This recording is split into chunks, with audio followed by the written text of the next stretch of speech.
अजित पवारांच्या विमानातील black box तपासणीसाठी परदेशात पाठवला जाण्याची शक्यता। विमानाच्या तांत्रिक स्थितीची डीजीसीए कडून चौकशी सुरू। विमानात इंधनाचे एक्स्ट्रा कॅन ठेवल्याचा रोहित पवारांचा आरोप।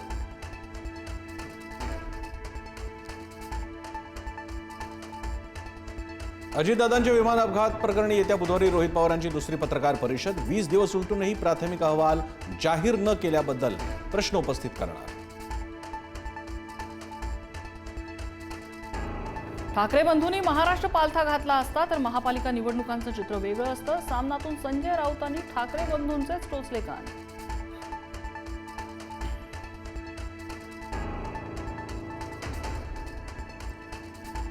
एकनाथ शिंदे मुख्यमंत्री उपमुख्यमंत्री झाले तरी गणेश नाईक आहेत तिथेच आहेत। खासदार श्रीकांत शिंदेंचा बोचरा पलटवार। 2029ला कल्याणमधून लोकसभा लढवून दाखवा, नाईकांना आव्हान। छत्रपती संभाजीनगरमध्ये अब्दुल सत्तारांच्या मंदिर दर्शनावर आक्षेप। सत्तारांनी शिवमंदिरात दर्शन घेतल्याने भाजप कार्यकर्ते आक्रमक। दर्शनानंतर भाजप कार्यकर्त्यांनी मंदिरात शिंपडलं गोमूत्र।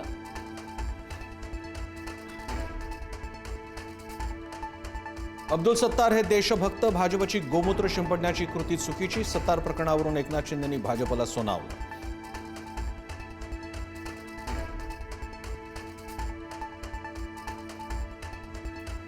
हर्षवर्धन सपकाळांनी नाक रगडून माफी मागावी। अमित साटम यांची मागणी। तर टिपू प्रकरणात भाजपने आ बैल मुझे मार असं करू नये, राऊतांचा टोला। पुण्यातील राड्या प्रकरणी भाजप काँग्रेसच्या 100 कार्यकर्त्यांवरती गुन्हे।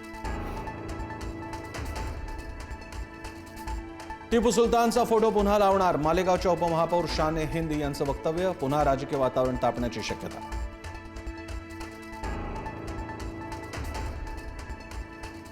अल्पसंख्याक दर्जा मिळालेल्या शाळांना स्थगिती। मुख्यमंत्री देवेंद्र फडणवीसांचा स्थगितीचा आदेश।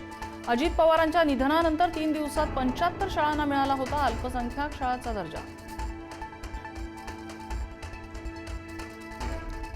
गायरान परिसरात मेंढ्या झालेल्या वादातून हाणामारी। बीडच्या चोपड्याची वाडीमध्ये 4 घरांवर 30 जणांचा हल्ला। लाठाकाठ्याने मारहाण, 3 महिला जखमी। ऊस आंदोलन प्रकरणी राजू शेट्टी, सदाभाऊ खोत यांच्यासह शेतकऱ्यांना दिलासा। 2012च्या ऊस आंदोलनातील गुन्ह्यातून 21 आंदोलकांची निर्दोष मुक्तता। इंदापूर न्यायालयाचा महत्त्वपूर्ण निकाल। अभिनेता राजपाल यादवला 18 मार्चपर्यंत अंतरिम जामीन। दिल्ली हायकोर्टाकडून जामीन मंजूर। आर्थिक फसवणूक